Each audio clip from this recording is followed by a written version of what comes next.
What's up guys? Today I'm going to show you how to replicate this digital dripping paint effect in Photoshop so that you can apply it to your own text. Now for this video I'm going to go with a bit of a different approach than usual in terms of the different steps you need to take to achieve the effect, just because this one is less about importing values and lighting angles and blending modes and all that stuff, and it's a bit more of a freestyle tutorial. So I'm just going to show you guys how I make it, and I'm going to give you all the information you need for you guys to be able to replicate this effect. Alright, let's do this. So let's start by opening a new Photoshop document. You can make this however big you want, but I'll just go ahead and leave it at 3000 by 3000 pixels. And since I'm only going to be using this digitally, I'll leave the resolution at 72 pixels per inch and the color mode at RGB. Now let's go ahead and type in our text. So we're going to select the type tool and change the size to anywhere around 1000 points since we're working on a pretty big canvas. Now type in your text. Actually, let's make this a little bigger. I'll just bring up the transform tool by pressing Command T or Control T on PC. Then I'm going to hold Alt and Shift, and then drag one of those corner points to scale it up properly.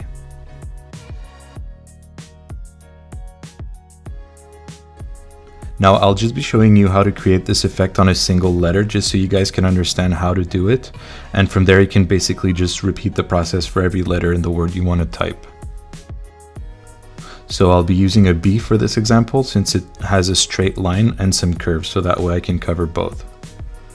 Now you can use whichever font you like for this tutorial, but I suggest something that looks handwritten, just so it looks more natural as opposed to like a regular serif or sans serif font. I'll be using a font called Belinda, which I purchased from myfonts.com, just because I think this style works pretty well with the effect. So I'll leave a link to that font in the video description, but you can use whichever font you want. Now that we have our text, we're going to go ahead and make this guy a smart object, just by clicking on the layer and selecting Convert to Smart Object. Alright, now we're going to find ourselves a texture to work with. So essentially you want to find a picture with some color and contrast variations. I find that a sunset picture usually works pretty well for this effect, so I downloaded this picture from a free stock photo website called Pexels.com, which I find is one of the best free photo resources out there. And you guys should definitely check it out, so I'll leave a link in the description below if you guys want to download the same picture. But yeah, feel free to use any picture you want. Just try and pick something colorful with lots of color variations. Just make sure it's not too busy and that the color variations are not too drastic. So I'm just going to go ahead and drag this picture in my workspace.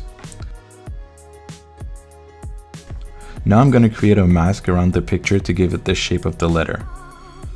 So I'm going to do this by pressing Command and clicking in the image of the layer. That way it'll auto-select the shape of my letter. Next, I'm going to select my picture and click on the layer mask icon. Now you can see that our picture is contained within the shape of the letter.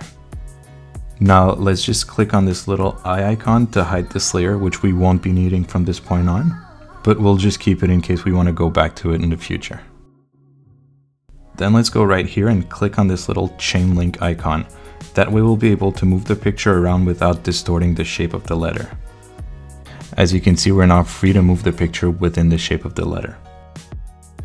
Now we're going to scale the picture up and try to find a spot with interesting color variations and not too many small details. Now don't worry if the image gets pixelated, that won't really matter in the end.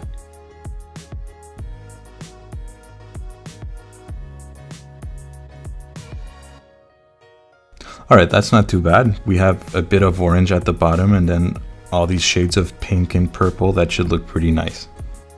Now that we've set the image the way we want it, we'll just go ahead and duplicate this layer just so we keep a backup in case we want to go back to it later on. To duplicate the layer, just keep Alt pressed and then drag the layer up. Now let's just make this guy invisible, and we'll just group these two layers by selecting them and pressing Command G. And we'll just name the group Backup, just so everything stays clean. Now let's go to our letter and select the layer mask. Right click and select Apply Layer Mask. And if for some reason you've imported the image as a smart object, this won't work. So what you have to do is first right click on the layer and select rasterize layer. Then you'll be able to apply the layer mask. Alright, so now that we have our base layer to work with, I'm going to duplicate this guy to create a backup. And now select the top layer and go to filter and select liquify, which will bring up the liquify window. And let's just zoom in on our letter by holding down Command and spacebar and clicking on the letter. Make sure you got the forward warp tool selected right up here. Now we'll start warping the image, starting with the bar of the B. So make sure your brush size is about the width of this bar, maybe a bit smaller. You can change the width of your brush by keeping Ctrl and Alt pressed and by clicking while dragging your cursor left and right to make it smaller and bigger. You can also change the size right up here and just make sure the pressure is set to 100. Now what you want to do is start right up here, click and drag your mouse down. This will distort the image following the movement of your mouse, so try and follow the shape of the letter, kind of like if you were tracing over it with a brush. So for now we're just gonna focus on this part and try to make it look like we have some paint dripping going on. Now this is the part where you're gonna have to do a little bit of trial and error until you get the effect you like, so don't be scared to try different motions. You can always undo something you did by pressing Command Z, but there's only one level of undo within the liquify tool, so you can't go back more than one step, so just keep that in mind. Alright, so this bar looks decent, so I'm going to move on to the next part, which is the bottom of this curve right here. And again, I'll just readjust my brush to the size of this bottom portion here. And then I'll just keep going and adjust the brush size as I go.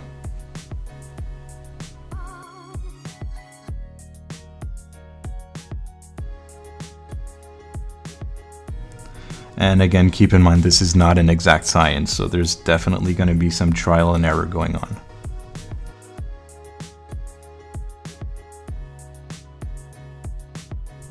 Alright, so I'm pretty satisfied with the way this is looking right now, so I'm going to go ahead and click OK. So now you can see that our layer has been distorted, and we still have our backup layer down here. Now let's duplicate this layer and give it another go with the liquify tool just to tweak out some details.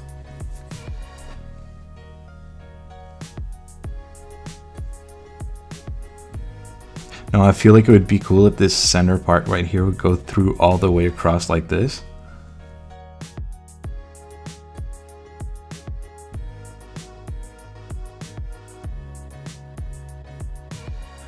And then same thing with this end right here, so it looks like an exaggerated brush stroke, but that's just a personal preference. Then click OK. Now everything's still looking a bit too clean for my taste, so I'm gonna add a few drips. So I'll just duplicate this first layer here and go back to liquify.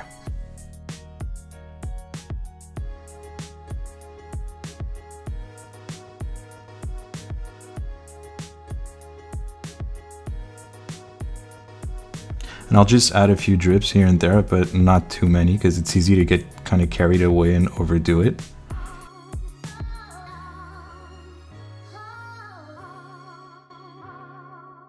If you feel like some curves still look a bit too clean, feel free to go back to liquify and add some more distortions like I'm going to do here.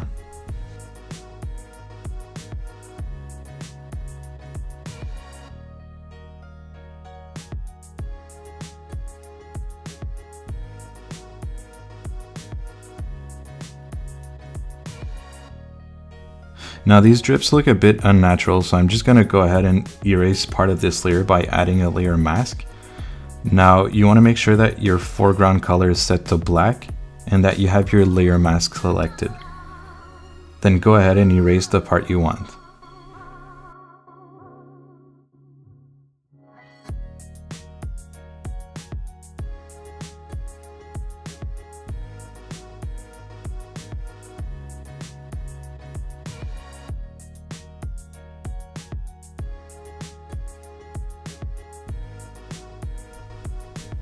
Alright, so we're almost done. I just want to add a little bit more variation to the colors, so I'm just going to go down here to the adjustment layers and select hue and saturation. Now I'm just going to drag this hue slider until I get a more orange color down to the bottom of the letter. So I like the orange at the bottom, but I'm not really feeling the hue up here. So I'll just create a layer mask and erase the top part. So the hue and saturation adjustment only applies to the bottom part of the letter.